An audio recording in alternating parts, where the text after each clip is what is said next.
Okay, let's get into this on a Monday morning. I'm joined by the Athletics' David Ornstein and Manchester United writer Laurie Whitwell. Both were actually at the game yesterday and they witnessed Manchester City beat Manchester United at 3-1. Let's get into yesterday's game. We'll start with you, Laurie, because, let's look at positives to start with. You've got two homegrown players from either team scoring potentially two of the goals of the season. And actually, from the most prolific striker, one of the howlers ever, one of the greatest howlers ever in Premier League history. What were your thoughts on the game? Because United started very positively. I thought it was a really compelling game actually, because you knew going into it that United were going to have to defend well. They weren't going to have a lot of the ball. City were going to probe and pick away at them. But the first sort of 10, 15 minutes was fascinating in the sense of the speed of City's attacks, the kind of the pace that they started with, the intensity, which I guess again we expected.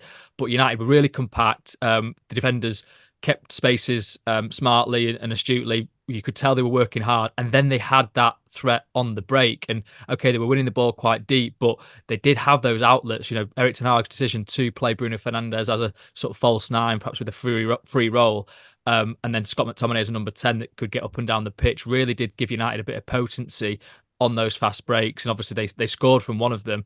Andre Onana picking out Bruno Fernandes really well. Bruno Fernandes as the highest player for United, just staying on side, and then picking out Rashford. And obviously that strike is just absolutely incredible, and probably one of the best goals I've ever seen live for sure, just with the speed of it and the stunning nature of it as well. Not only the quality, but also the fact that City were then trailing, and then that gave United something to hold on to, a bit of jeopardy. City perhaps were a bit panicked at times, and weren't quite playing their usual rhythmic sense.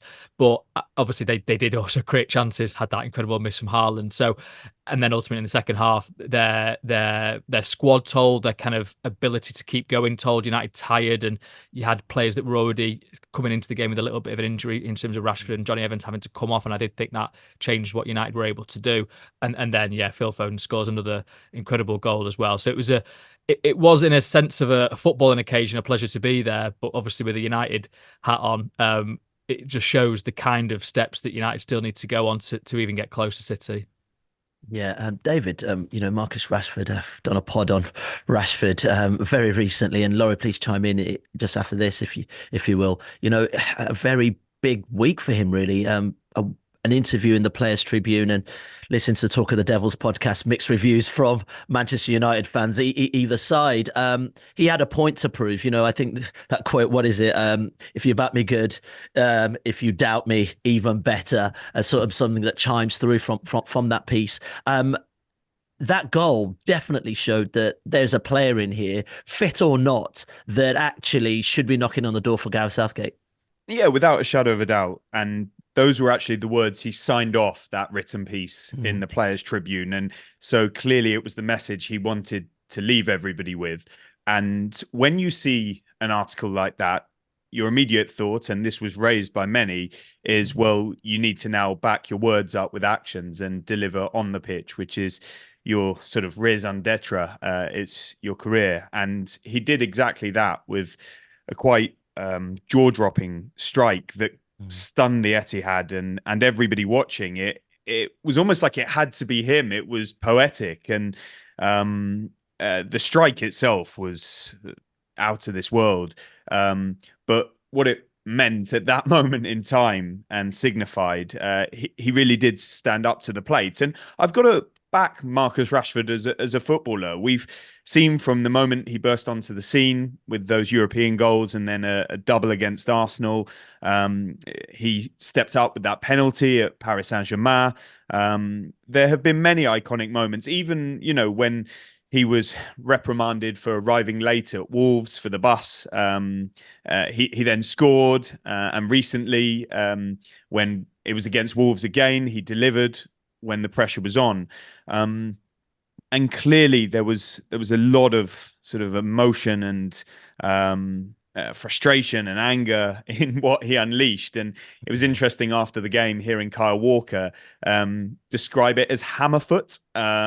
He said that they've known all about that at England. They see it in training. And perhaps, of course, Manchester United fans will feel they've seen it too infrequently. in recent seasons, and the season before last was really concerning in Marcus Rashford's performance and his demeanour. But he responded spectacularly for the most part of last season with his goal tally and performances, and then it's gone awry a little bit again, and there may be many factors behind that. It must be just really aggravating for Manchester United fans that they know the player in there. They know how much he cares. I think we all do. This is a guy who, as he articulates very nicely in that piece, has grown up in the area, has had some very tough times, has been Manchester United through and through. I think he said he played 2 games on trial for Manchester City's academy, but immediately told his family he wanted to go back at Man United and give everything to make it there. And so I don't think his commitment to Manchester United should be questioned, but it is fair to scrutinise his performances. And there is admiration and interest in him from the continent, and we've heard it with PSG and Barcelona in the past, and they know what a quality player and athlete and character he can be when he's on it. I was at the Emirates earlier this season when he scored that fantastic goal against Arsenal. So it's that consistency that he'll be striving for at club level. And then your question, sorry to digress as always, was about was about England. And in recent times, England has almost been his happy hunting ground, his salvation from the strife at Manchester United. And he's excelled there. He's looked happier, which is a bit of a theme with some England players who are out of favour with their clubs in recent times under Gareth Southgate, perhaps a tribute to him. But I do cast my mind back to the World Cup. I was out there in Doha, and when he came on from the first match against Iran, he scored. He was, in my view, England's most dangerous player in the group stage with his goals and his threat. I was convinced he was going to start in the first knockout round, and he didn't. And I didn't really understand at the time why Gareth Southgate wasn't trusting him more. And as England went out, he played very little role in that game against France. And it feels like he has actually risen in the estimation of Southgate since then, and perhaps at the perfect time heading into the Euros, because this is a massive moment for him, for club and country. He's just been put on a huge contract at Manchester United, so he has to deliver. The new hierarchy at Old Trafford will be expecting that, and his country will too. The way he responded from the missed penalty in the Euros final last time, I'm sure, will be burning up inside him. And there is so much talk around Marcus Rashford. He does need to deliver now. He did in that moment against City, but he then missed a very presentable chance shortly after and didn't really impact the game much more. Beyond that, there was the run that saw Kyle Walker bring him down, and then Erik Ten Hag revealed afterwards that he'd been playing with injury. So, listen, I think we've got a responsibility in our reporting around somebody like him, and I wish him only the best and would like to see him flourish as much as anybody else. Yeah, Laurie, do you think that injury had a part to play? Because we look at that one-on-one against Kyle Walker where he had a fair head start and he just didn't look up for it, did he? Yeah, I mean, usually you see him burst onto the ball and stride away with it. Okay, Kyle Walker is a very fast fullback. Oh, yeah, for sure. It'd be interesting to see them, in a 100-meter sprint, just fully fit. I think it did have an impact, though. But I think it looked to me like he perhaps wasn't totally sure that he could stretch himself in the way that he wanted to. And then obviously he gets the arm on the shoulder. Referees sometimes give those. It probably would have been a soft one. And to be fair, Erik Ten Hag afterwards, he kind of rode back. At the time, he was right in front of us and he threw his water bottle down in frustration and anger because the foul hadn't been given. But when then he watched it back and he sort of said, okay, it would have been soft, but traveling at that kind of speed, it doesn't take much to put you off balance. But in my mind watching it, it felt like maybe Rashford sort of felt he was losing the duel, and that was the best way to make the most of the situation, which again, like I say, could have been a foul, but the referee decided against it, which is fair enough. I think the injury did seem to then play a part in that instance. Not so much in the one in the first half, where again he broke beyond Kyle Walker and it just didn't control it in the way that he would have liked. That would have been a really good opportunity if he'd managed to sort of knee that ahead of himself and get a one-on-one with Ederson. And then also that cross, I think, from Bruno Fernandes, where he sort of miscues it at the far post. Again, so these were the kind of moves that United were putting together that actually, with a bit more finesse and sort of the right choice in that moment would have produced a really good goal scoring opportunity. Because when you look at the stats, the number of touches in the box for United. So, for example, I think they had 3 total shots overall, 1 big chance, which obviously isn't the one that Rashford actually scored with. So these are small numbers compared to City having 27 shots. But I think they would have had more opportunities if they'd been able to connect in the right way. Or for example, in the second half, Alejandro Garnacho gets tackled by Ederson. Again, it's a tough one. I mean, I know he gets the ball, but it's quite forceful. So, but anyway, the referee gives it as a goal kick. But those are the moments that United needs to capitalise on, and Rashford in full fitness, I think, would have done. But yeah, there's a wider conversation, as David's touched on, as you're alluding to there, Ayo, in terms of Marcus Rashford and the Players Tribune column before the game. He obviously feels at this moment perhaps a little bit embattled, where he's being questioned by a lot of fans. It doesn't take much for a Rashford clip to go viral online. It does feel that there's an eagerness with which to analyse his performances off the ball, I would say. So it's more. It's not even that his goal scoring has dipped this season. It's been more those occasions where it's felt like he hasn't perhaps fully committed to tracking a runner or pressing.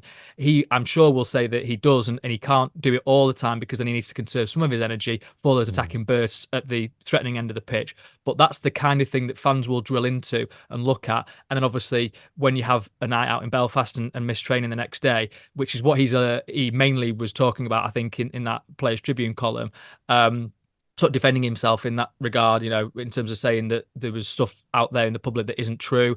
But that kind of adversarial approach, I don't know if it necessarily strikes the right tone with the kind of match going fans. It might work. It might play really well on social media with fans that watch it from afar, which is fair enough. And they will say, well, actually, this is him fighting his own corner. But obviously, with stuff like that, with the column, it goes through an editing process. And as David said, clearly this is what Rashford wanted to say. But I feel like you perhaps get more buy-in from the wider public and fans if it's a sort of face-to-face to camera kind of interview. I don't want to make this a Marcus Rashford pod, because we've got so much else to talk about too. A couple of mitigations. I think it was around the time of the last Euros. He was playing through, was it a shoulder injury, Laurie? Yeah. He could have had surgery. He put it off for Manchester United. And that was to his detriment. And he ended up having to have it. And he then missed football subsequently. There's also been huge change, and he's been one of the most consistent presences, whatever you think of his performance, throughout that time. Yeah, there are long-serving players, your Luke Shaws, but many others have come and gone, and even the consistent ones like Shaw have had injuries and they're in and out of the team. Marcus Rashford has been there throughout. Different tactics, different people, different style of play, different things going on off the pitch with the club at ownership level, etc. I'm not saying that as a direct correlation, but compared to, say, a Manchester City, where somebody like Phil Foden is coming through, it is not settled and has not been at Manchester United. Then you get his position. He was more central last season, and it seemed to be beneficial. He was there've been a lot of debate around him on free kick duty, and then it moves over to Bruno Fernandes when Marcus Rashford was on that, or penalties. The more central role seemed to be to his liking, whatever people think about where he excels. Yet when Rasmus Højlund comes in, he gets pushed into different positions that are maybe not so much to his liking. That's the footballing side of which I just think is fair to reflect on. It's been sort of undulating and not always his fault. And then on the sort of off-field side that he brings up in this Players Tribune piece, he hints at reasons he feels behind this and says, I'll say no more on that, when he's referring to people speculating on the price of his jewelry and his range of cars and receiving parking tickets. I totally get what he's saying. There are probably others there are others in football throughout the country and the world who are doing that sort of thing and not being picked up in the newspapers and being photographed time after time. So there is sympathy there, but there's also a bit that he has to do on his part too. So Laurie references the night out, and it was well documented on The Athletic, and there have been a number of incidents where you kind of think to yourself, it takes two to tango, like repeatedly parking outside a jewelers on a double yellow line and getting tickets is not sort of best practice, nor the night out that saw him sort of miss training or arrive back late. So a bit of maturity and common sense from everybody involved in this would hopefully try and make this a better situation for everybody involved. And I think yesterday, from a sporting point of view, that was a really good start. Yeah, I guess from a sporting point of view as well, Laurie, Erik Ten Hag, after the match, was talking about the gulf between both clubs, right? At this moment in time, and it seemed to allude that that gulf didn't seem that big. What are your thoughts on that?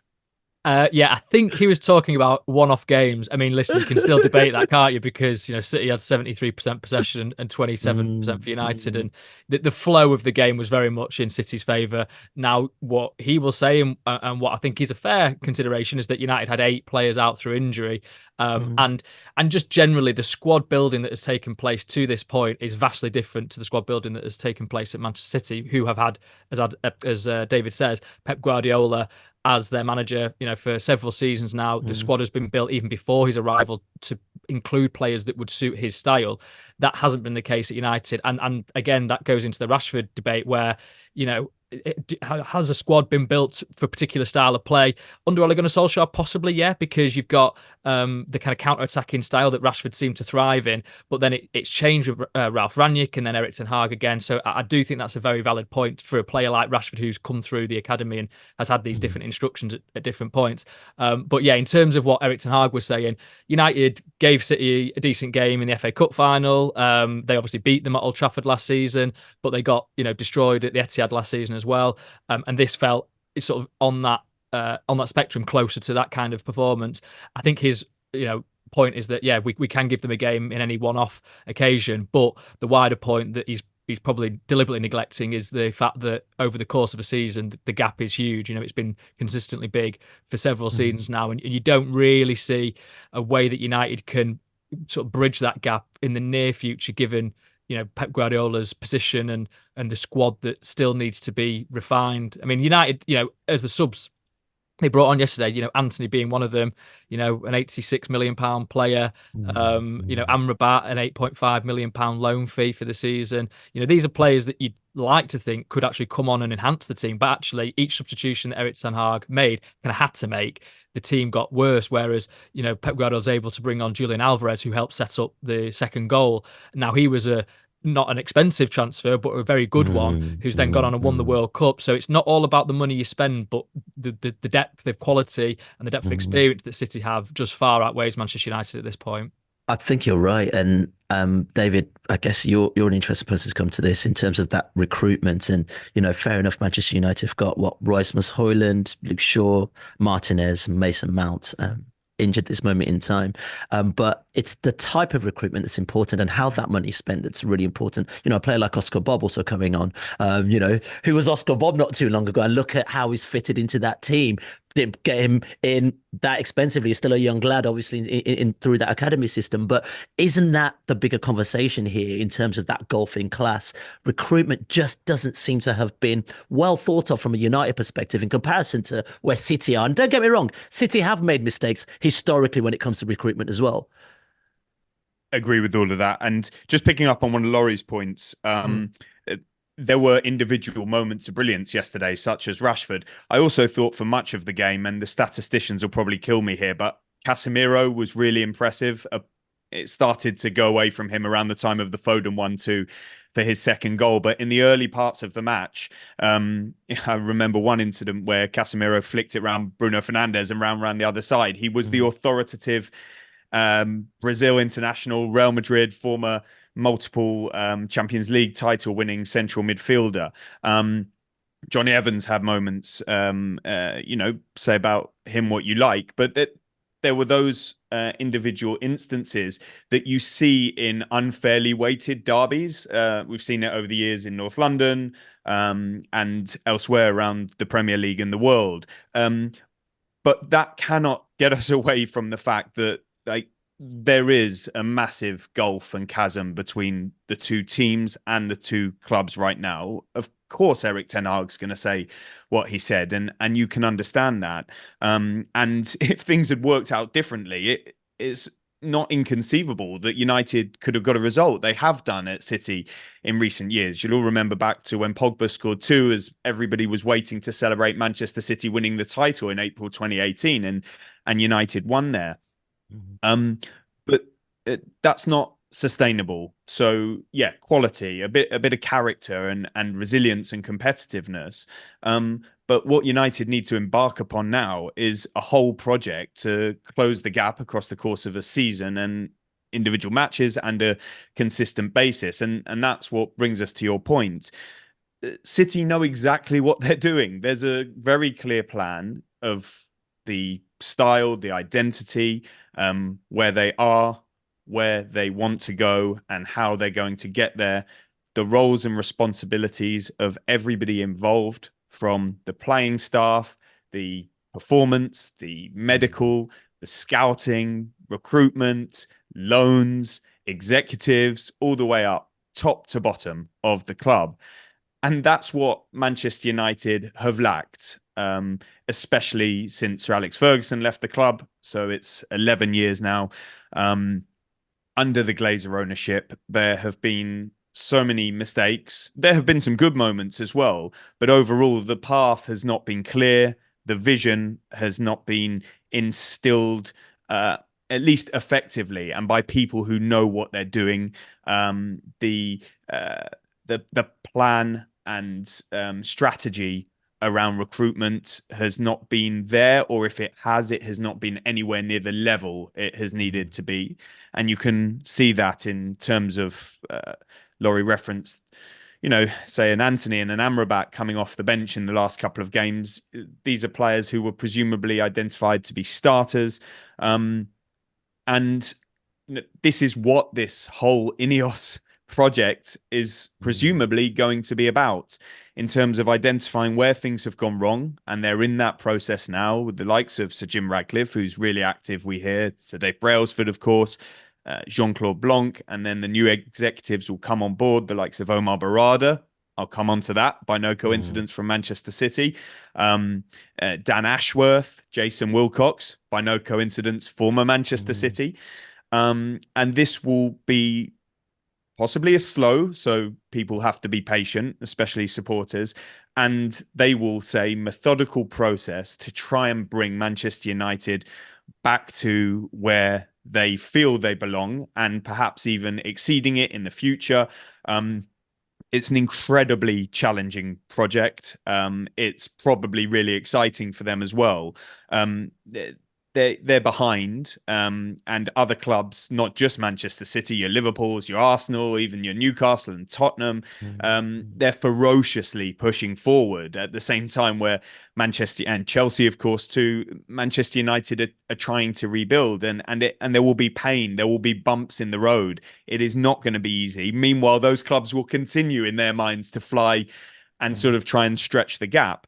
But when you see a Barada taken, and when you see Wilcox in the process of being taken, it's no coincidence that, and Sir Jim Ratcliffe speaking so complimentarily about Manchester City, it's almost like they're trying to replicate the structure in their own way, in a similar method, and it will be adapted for Manchester United, but just putting the right positions in. And it's not really rocket science. It's a pretty obvious journey to go on, and they will hope that in time puts them in a position where they are rising again. And Manchester United, we know, with the history, the DNA, the fan base, the appeal, the historical identity, and the fall, gives it the potential to be the biggest rise, you could say, in world football, in world sport.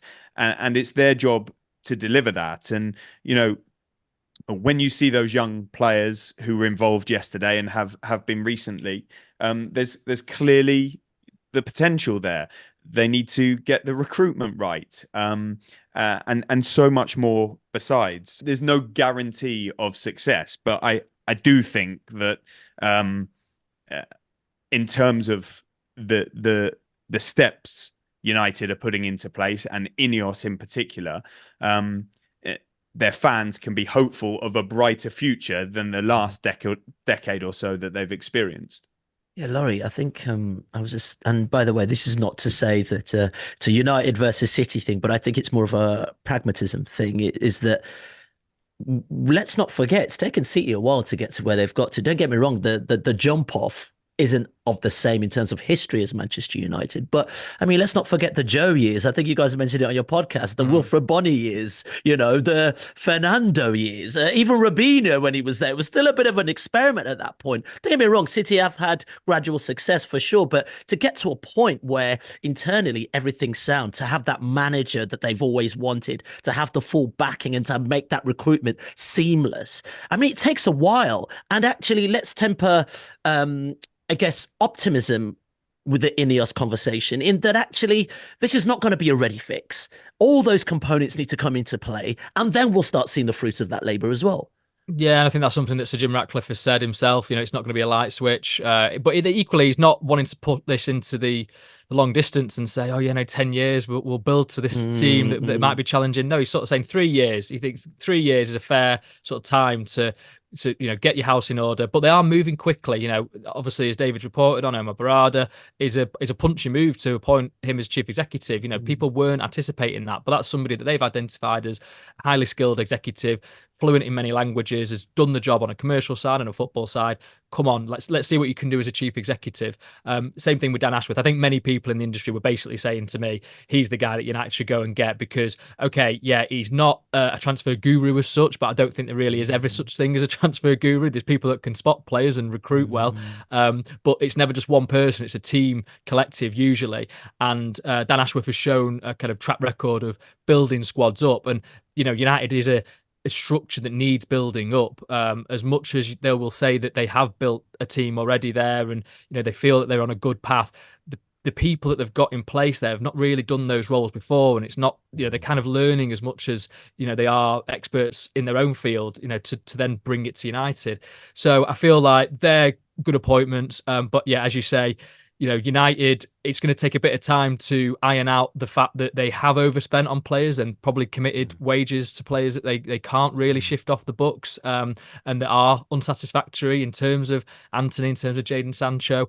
How are you going to kind of rejuvenate this squad with financial fair play considerations as well? They were only a kind of embryonic thing in City's time, and obviously, they've now got 115 charges to answer at some point in the future where, they perhaps are alleged to have pushed the boundaries on what's permissible. So United will have to be, I guess, alert to that fact. But I feel like, yeah, with Ineos, the way that they've come into the club has been invigorating for a lot of staff. It has been honest, frank talking about football failures and a recalibration of the club as a football club and not a commercial company, which has really, rejuvenated people. And let's see, it is easier said than done, but it feels like they've got smart appointments so far, and they've definitely got the passion and drive to try and make this work.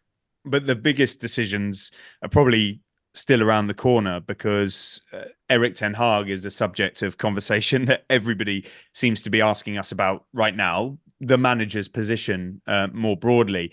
And I think that will be maybe the more significant test because with your appointments like Barada, potentially the Dan Ashworth, Jason Wilcox and more, the fruits of that labour is seen over many years, and it might not come to fruition until much further down the line. Whereas the head coach or manager, that is something that is in front of our eyes on the pitch immediately. And if there's to be a change, I don't know of there being a decision on that. It's something I'm sure which encompasses part of what they're looking at when they're conducting this audit in the early stages. A multitude of decisions need to be made, and this will be one of them. Ten Hag is under contract until 2025 with an option to go further. I'm sure they respect the job that he's done in very difficult circumstances so far, but they sound like they're quite ruthless, and so they'll be scrutinizing the recruitment, the atmosphere around the club, the training methods, and everything that goes into what Ten Hag does, and his coaches and analysts and medics. It's not just him by any means, but he's maybe the most high profile call that they have to make. And immediately you see reports around the industry of them looking at Graham Potter, of De Zerbi, of Gareth Southgate, of is it Michel at Girona. At Girona. And loads more. I think Zidane was mentioned as well. And these rumors and speculation and in some cases credible reports are only natural when there are a lot of people involved and there are a lot of things that need to be sorted out. But you just feel that's on the horizon, the decision. And perhaps they say, no, actually, Ten Hag is the one we want to continue with. Maybe he qualifies them for the Champions League and they say, that's actually not our most immediate concern. We'll continue with him. He's under contract and we'll continue to make other changes. We'll see how he goes. He'll have to think about whether he wants to continue with them as well. Like there's a two-way relationship here. And so I just think that this is going to come more and more sharply into focus. Every time there's a negative result, sections of the media, the fans, they really hone in on Ten Hag's position. And we do know that when new ownership or investment come into any club, there is often a change in this department early. Again, I'm not saying it's going to happen because I don't know it is, but it did happen at Chelsea. Thomas Tuchel had won the Champions League, and within a few months he was out after the takeover.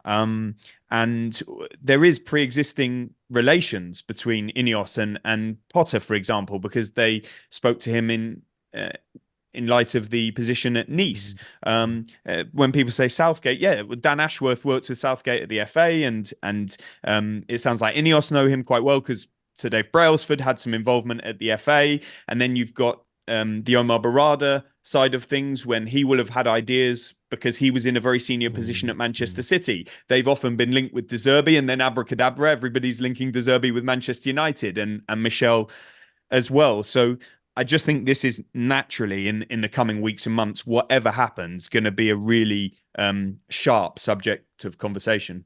Yeah, Laurie, the managers is the interesting one, isn't it? Especially when you're thinking of making big changes, changing an entire squad versus just changing one person could have either a boost or, whatever. I think about even Spurs going to City this season. I think it was in December. I mean, they had a depleted squad. I think it was Emerson Royale and Davis, a centre back, and they still got 3 goals, and look what's happening there with the new manager, that is definitely going to be, that's definitely going to have to be something the Ineos group are looking at for sure. Yeah, I mean, you could also put Unai Emery in that category in terms of what he's getting out of his squad at Aston Villa. And that'll be something that Dave Brailsford is looking at to scrutinise.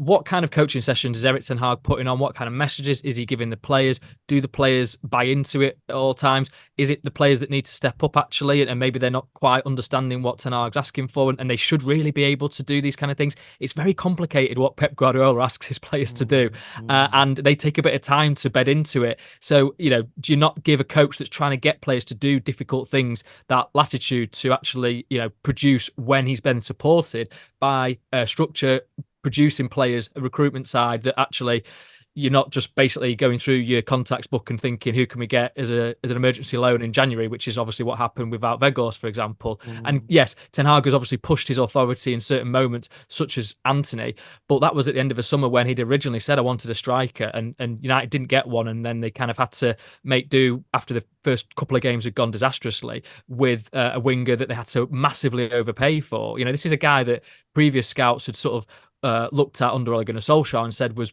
probably, if we want to go for him, maybe 25 million, that kind of thing, and United end up paying, sort of triple more than that value for him. So is that on Erik ten Hag? Maybe it is because he's pushed for him, but also it's definitely on other people at the club, such as Richard Arnold, such as John Murtagh, who then, committed to that kind of finance. So I do think what Ineos will want to do is take a holistic approach and trying to unpick it all.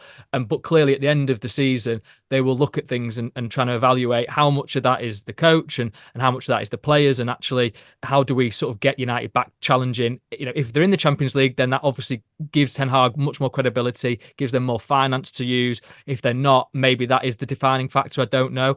But at the same time, I also do look around, and it was very clear who the best manager in the world was when City appointed Pep Guardiola. It was very clear that Jurgen Klopp had an incredibly compelling case at Liverpool. And let's remember that actually they had Brendan Rodgers as manager, who had done really well the previous season to get them challenging for the title. And then obviously they had that drop off, and then the season after sort of started badly. But they were proactive in making that change. Maybe Ineos look at that and think, that's kind of something. If there's somebody out there that we really love and really like and we want to go for, let's not wait around and go for him now. I do think that a couple of the names that David's touched on there, and Gareth Southgate and Graham Potter, might not be the kind of names that fans get excited about. But I do think that Ineos, the way that they work, the kind of structural processes they put in place, I could see those being kind of the head coach type that they would like to work with. But it is interesting if they do decide to make a change. And like I said, I don't know that at all. I don't think that's been a decision that's been concluded whatsoever. And Erik Ten Hag, for his part, every time that he's spoken, has said that they are aligned on their views, and he conveys a certain sense of sort of authority in that sense. Ten Hag, he hasn't looked brittle, I don't think, in these situations. Yeah, you might not agree with everything that he says, but he certainly carries himself with a sense of gravitas, and I do think you can't discount that, because Manchester United is such a huge job that, okay, you might have done well elsewhere. Even at Man City, you don't get the scrutiny that you do at Manchester United, and that is something that Ineos will have to weigh into the whole debate. And Erik Ten Hag has shown that he can push back against the pressure that comes as Manchester United manager. So, yeah, lots to debate, and I do think it'll be a fascinating few weeks and months. Yeah, for sure. And I guess where United end up at the end of the season as well. Is it Champions League or Europa Conference League? That's a whole different conversation as well. Gents, thanks so much for your time, David and Laurie as well. And please remember to rate and review the podcast if you're enjoying it. And we're also asking you to fill out a quick survey about you and your podcast habits by going to theathletic.com/survey24. 3 lucky entries will win £100 or $100 worth of Amazon vouchers as well. So whether you're a long-time listener or just a new one, we want your feedback. Go to theathletic.com/survey24. That's theathletic.com/survey24. The link is also in the episode description. Thanks for listening.